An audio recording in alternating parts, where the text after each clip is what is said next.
Welcome to the Invisible India podcast. I'm Jessica. And I'm Abhishek. We are a cross-cultural couple doing life in India, exploring the lesser-known mysteries of Indian culture, interviewing fascinating figures who have chartered new territories, and sharing life as we raise our multicultural family amongst the complexities of modern Indian life.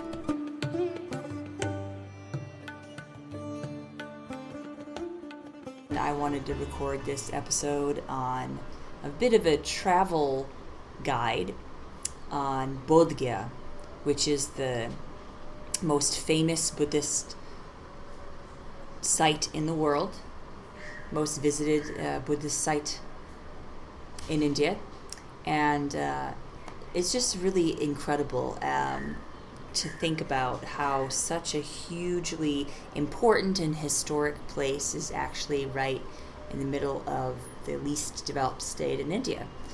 And just there's so much potential for how this can be developed and changed, but I wanted to give my perspective and my thoughts on my trips there, how we felt going there.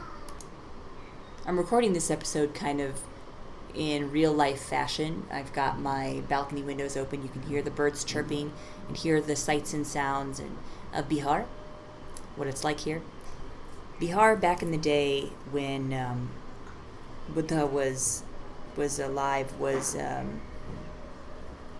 part of a much greater empire. It was one of the most influential places on earth, and certainly the most influential place in India. And now to see where it is now is quite shocking. But yet this incredibly important and historic place is here. So that brings some very interesting tensions as they're trying to attract international travelers. It is a World Heritage Site, for a UNESCO World Heritage Site, but it's very interesting as the modern India and ancient India clash in one place. One of the most fascinating things about living in India is how the modern and the ancient are side by side, intertwined, and often present within the same person simultaneously. It's been said that India has 10,000 years of living history right now, today. So that means basically people are doing some of the same things that were done 10,000 years ago in the same way, which is pretty fascinating. So let's walk through the Mahabodhi temple, which is the most famous site in Bodhgaya. Many people will go directly to Bodhgaya by flight from different countries, but commonly local people will go through Patna, which is the largest city in Bihar, and that will give you the real experience of modern Bihar, with all of the traffic, the trash, the interesting kinds of corruption that we have here and how that plays itself out. And it's supposed to be a very serene experience. So arriving in Bodhgaya, it's like any other small Indian town. There's fields everywhere. There's trash. There's different kinds of transport. What we call belgadi, like an ox cart, horse carts, cycle rickshaws, auto rickshaws, people walking, dogs, wild animals running around, completely surrounded by rural area, which is really fascinating just to see how people live, using cow dung for fuel, making their homes out of bricks made out of mud from the land around them. It's really fascinating to see the brick kilns, to see the wheat fields, to see the way that people do farming all by hand. It's incredible. So the journey there is a journey through rural India, really. It's kind of fascinating. When you get to Bodhgaya, you'll see that they have the Bodhi gate, and you go through that gate, which takes you into the Buddhist part of town, and where all the temples are. In each country that is have a lot of tourists for Buddhist sites have their own temple, and some of these are just gorgeous, built in many different fashions, beautiful places.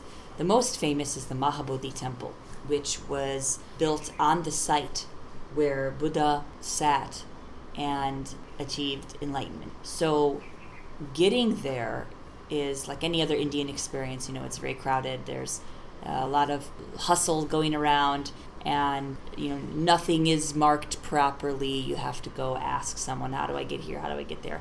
But once you get into the temple grounds, you have to leave your phone outside. You hear just this enchanting type of the sounds. It's silence. People aren't supposed to be talking a lot, but there's the chanting going on from various different directions. You've got the Sri Lankan group, you've got the Thai group, you've got the Tibetan groups, you've got random white people groups, and you've got Indians and Biharis. You've got people from various walks of life who are there doing different kinds of meditations and chantings. It's really fascinating to see. Once you walk into the temple, you go through the metal detector, take your shoes off, and go towards the main site. And it's really an enchanting experience to see the temple, to realize whether you follow Buddhist traditions or not, to see a part of this incredible history is just amazing. And seeing how people still revere Buddhist practices in such a diverse way, it's pretty fascinating. Also, just to see how India does historical sites is pretty interesting. Pretty much in India, if it's a historical site, they make a temple out of it. They make a shrine out of it. There's not, museums are not very popular, but temples are very popular. Mosques are popular. Shrines are popular. This is how India does tourism, is through religion, basically. One of the fascinating things is that, like most things in India, nothing is explained. There's no signboards explaining much of the history. There are, but they're very confusing and basically translated directly from Sanskrit texts. It make no sense to most people, even Indians. It's very confusing.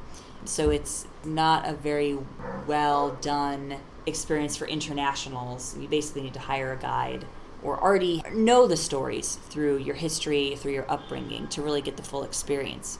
One of the most fascinating things that I think is how just upon arriving there you see how much of an impact one simple person could make. You can almost imagine Buddha growing up in what's now Nepal and going through India in these places, which are actually not that different from what they were back then, several thousand years ago.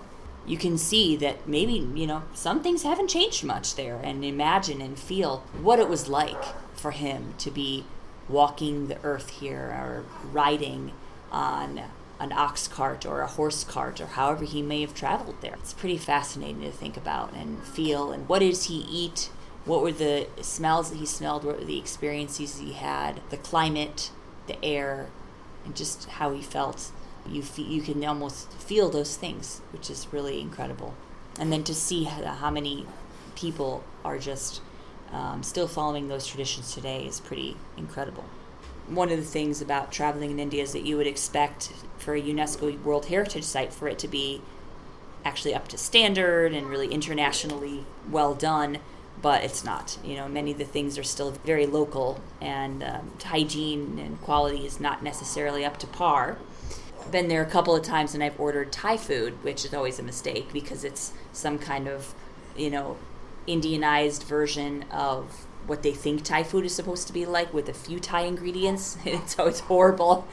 I love Indian food, so I basically just decided that I'm probably just going to stick with Indian food in Bodhgaya because that's where we are and that's where everything's sourced, and that's actually what tastes the best and most consistent. So pro travel tip there is, if you're in a small town in India where there's not access to anything else, just eat the local food. Bodhgaya has an interesting subculture. There's kind of the hippie culture of people there. There's also the local Indian culture of people that live there who are just going out and wanting to do something for the evening.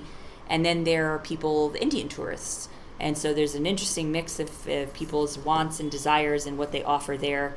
And I think there's tons of room for development there. If I were to tell someone to start a business, I would probably tell them to start some amazing touristy type of stuff. Much to be done. How do I feel personally about my trip to Bodhgaya? Interesting being a Westerner, not having grown up knowing a lot about Buddhism, not knowing that Gautam Buddha actually grew up in this region, was from the Indian subcontinent. I didn't know any of this stuff. And so just getting to kind of walk in those footsteps is very humbling. Whether or not, you consider yourself a Buddhist, I think these kind of places are really important to visit from a historical perspective, an educational perspective for your kids. I think that for me personally, having, my husband is from here and his people groups for hundreds, maybe even thousands of years, walked this land. And so it's really fascinating to me to help my kids to kind of have a connection with this place and something that they should really be proud of. Coming from this place and now living in this place, it's very humbling and it's very touching to be connected with a piece of history.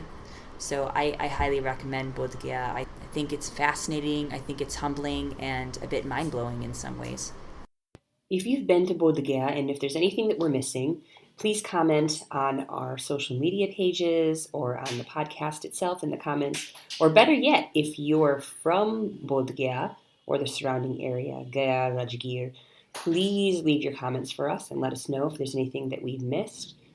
We certainly don't know everything. We just have one small perspective in the larger picture. So please let us know what you think about Bodhgaya, what it's really like.